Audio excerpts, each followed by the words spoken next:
Well, hello there, YouTube universe, and welcome to the Fit Senior. This is chapter 1. Where do I start? I'm right here. Researchers tell us that Roman citizens who lived over 2,000 years ago had a normal average life expectancy nearly equal to that of Americans in the 21st century. Now, realize these people had no modern medicine, they didn't have doctors, they didn't have hospitals, didn't have ambulances, didn't have modern pharmaceuticals, they didn't have a CVS or a Walgreens down the street. Somehow these people managed to have a life expectancy as long as we do today. They didn't have comfortable furniture. They didn't have individual transportation other than their feet. What they did have was they ate fresh food, and the researchers estimate that the average Roman walked about 15 miles a day. That's a lot of walking. I am now a little bit over the average life expectancy of a Roman, and I don't walk 15 miles a day. I know just a year and a half or 2 years ago, I broke down and I walked 10 miles in one day. And by the time I got to the end of that 10 miles, I was pretty whooped right there. So I look up to these Romans that did this. And what is that relevance to us today?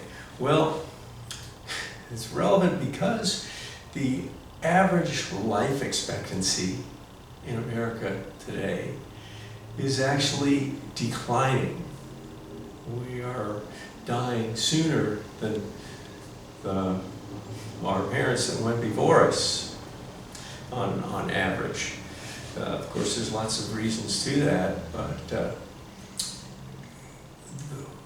the fact that the Romans from 2,000 years ago could be doing better than us indicates to me that maybe there was some things that they knew or didn't know but did anyway that could be useful to us.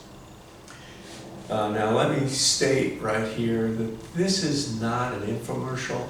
I am not selling anything. I don't have mugs, I don't have merch. I'm not asking for anything.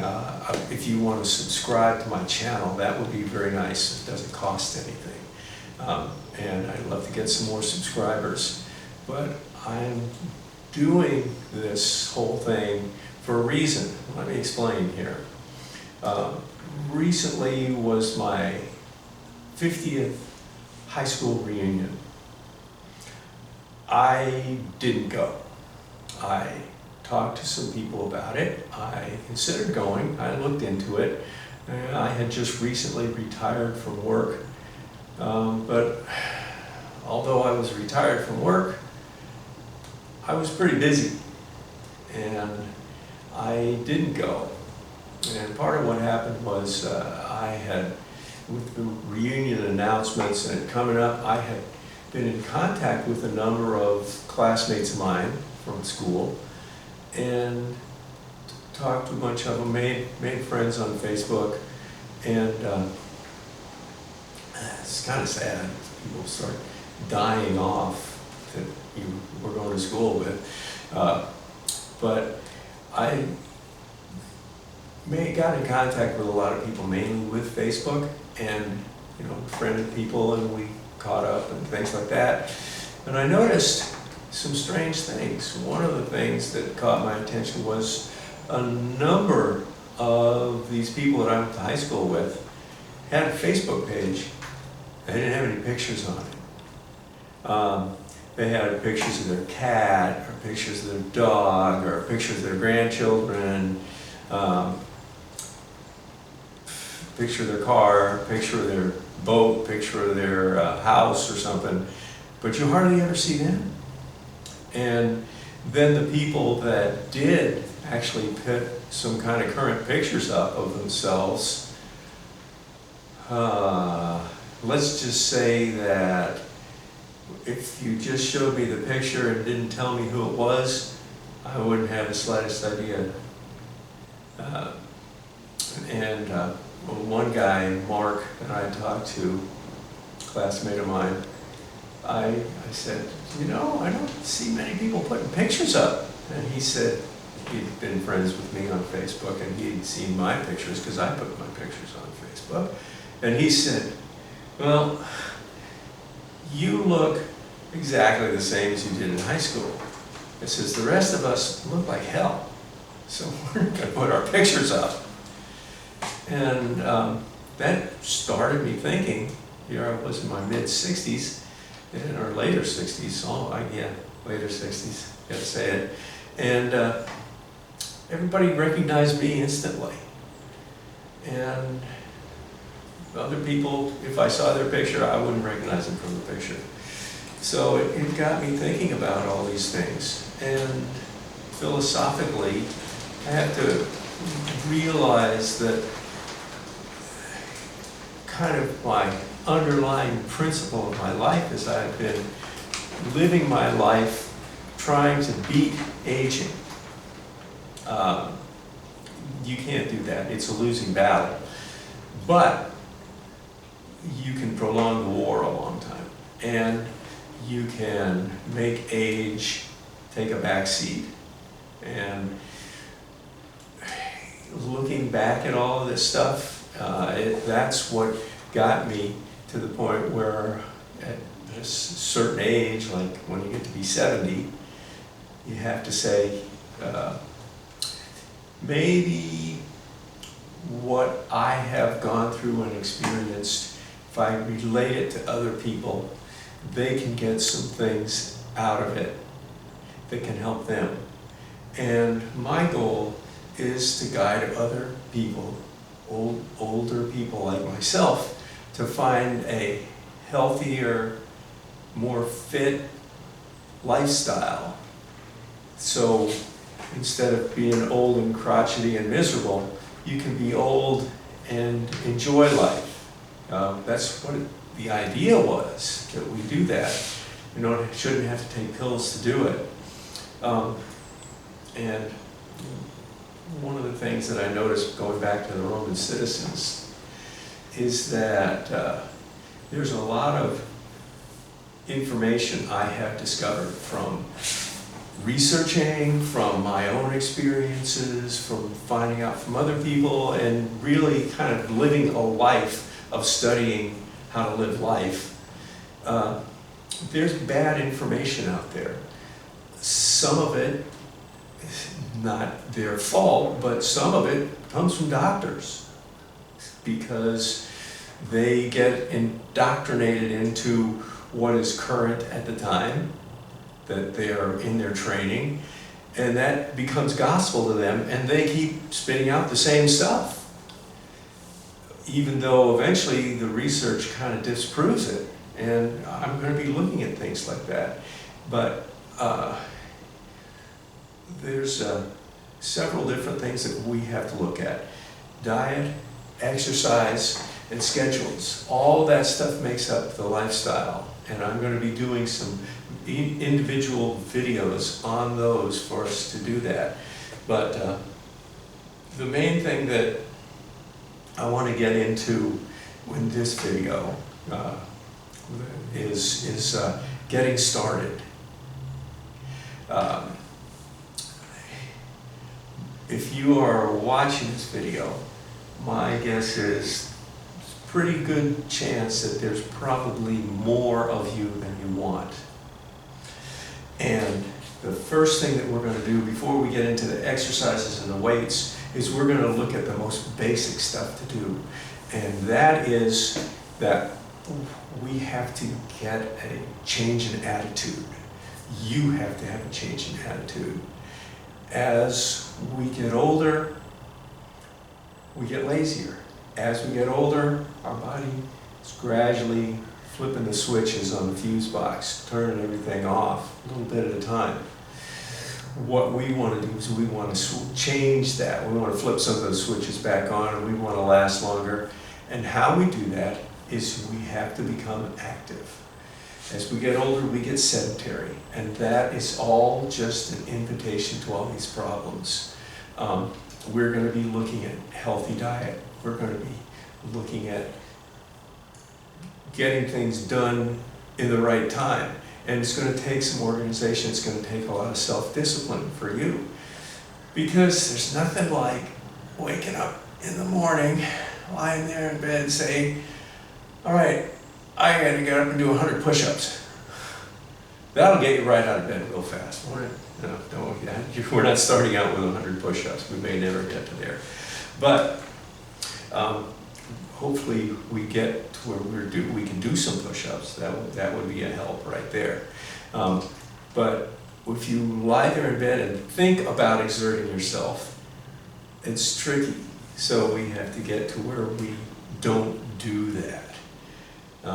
We have to start looking forward to getting up in the morning and start out your day with a workout. That sounds like, oh boy, I'm turning this one off. What's next on YouTube here? But stick with me here, because all of this has a purpose.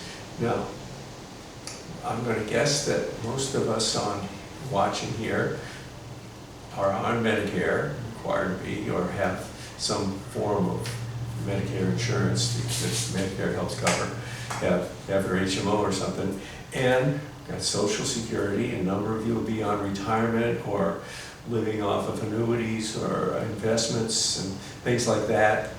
The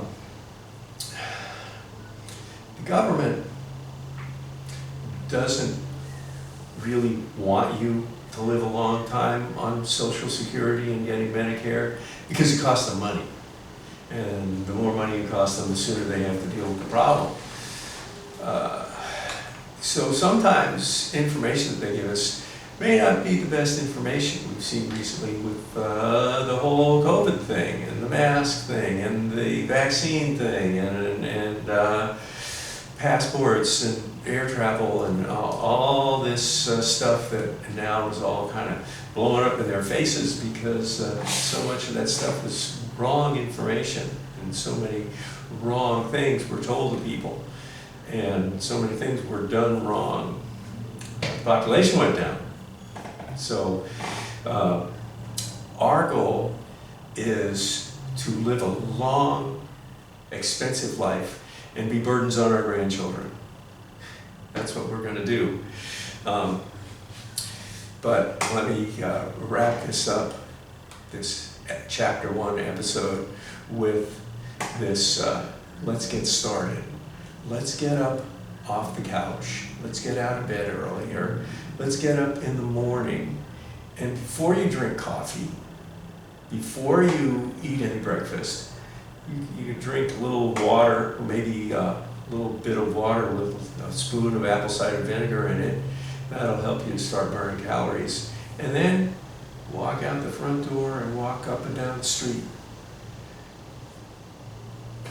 Do it twice, go 10 houses down and then walk back. Then you can come in, you can start making breakfast. But we want to start getting used to working on an empty stomach, working out on an empty stomach, exercising, burning calories, because that's what the problem is.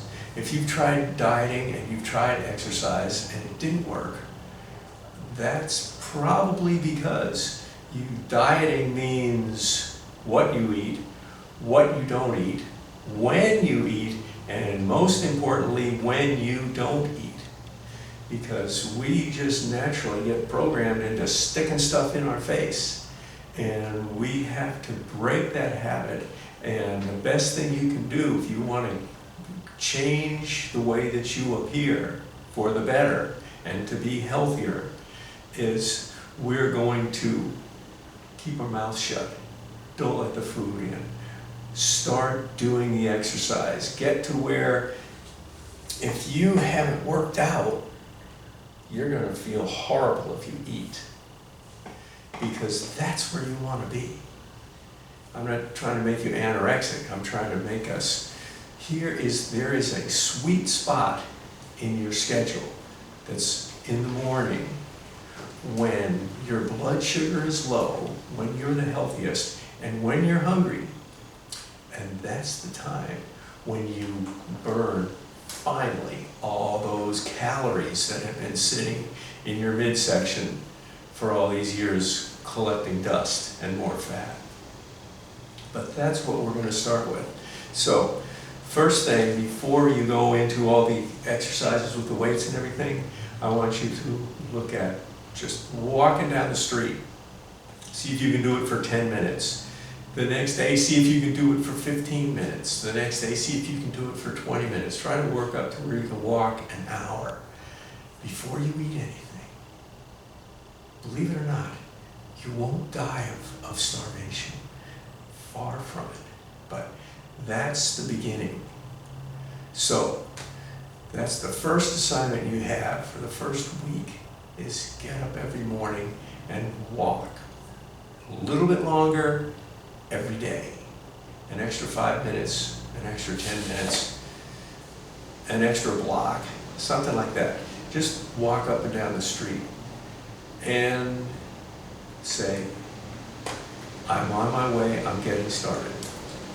Sometimes it makes us a little uncomfortable, but that's okay. We're getting used to that. What the Marines say?